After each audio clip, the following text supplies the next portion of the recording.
Beta testing allows you to assure the quality of your app by having real users actually use it. As a startup without a quality assurance team, it's great to build a community of beta testers that can give you the feedback you're looking for. Let's hear from Amir Shavat about what a beta testing community is and how to create them. Amir's had a chance to start some developer communities on behalf of Google and is also the instructor of Udacity's product course. Beta testing communities give you insights you may miss about bugs in your app or ways to improve your app that you haven't thought of. Now, choosing your beta testing community members or audience is really important. There are a few things you need to consider. They must be representative of the actual users that'll be using your app when it launches. For embarkment, we should actually find people who are dog owners and who are willing to let their dogs go stay with a sitter. They also have to be unbiased. They can't have predetermined notions of how they feel about the app before experiencing it.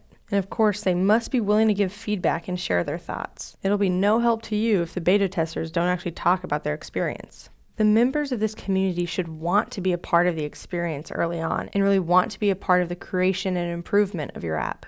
Through beta testing, you're going to have the opportunity to learn a lot of things, such as, does your app even do what it should do? Does your app crash or does it have bugs? Is your app too slow? What do users think about your app?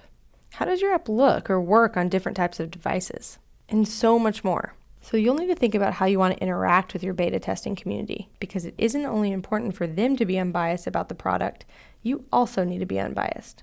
So how should you gather this information from your beta testing community? Let's talk to Amir about that. So first of all, I don't think you need to ask questions. You need to observe behavior.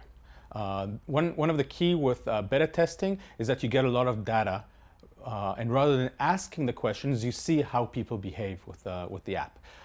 And that's super important. Second, if you must ask questions, you need to be very, very sure that these are unbiased. Like asking things like, is this a great app?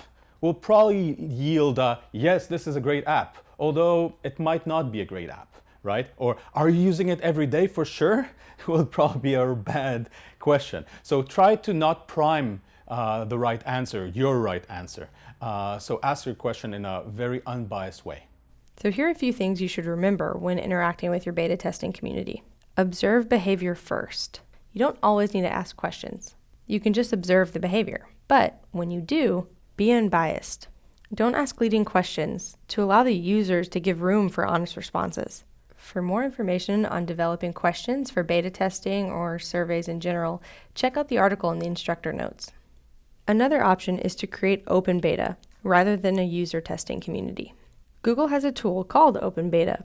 You don't need to create a community with this option to run your test. You'll use Open Beta when you want any user with a link to your app to be able to join your beta test with just one click.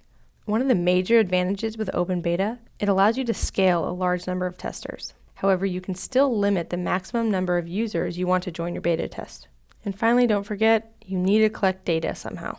As Amir said, beta testing without collecting data is pointless. You can set up a free Google Analytics account to attach to your app. It'll be able to track user behavior and provide you with reports on data you're collecting so that you can make data-driven decisions. We'll dive deeper into Google Analytics later on.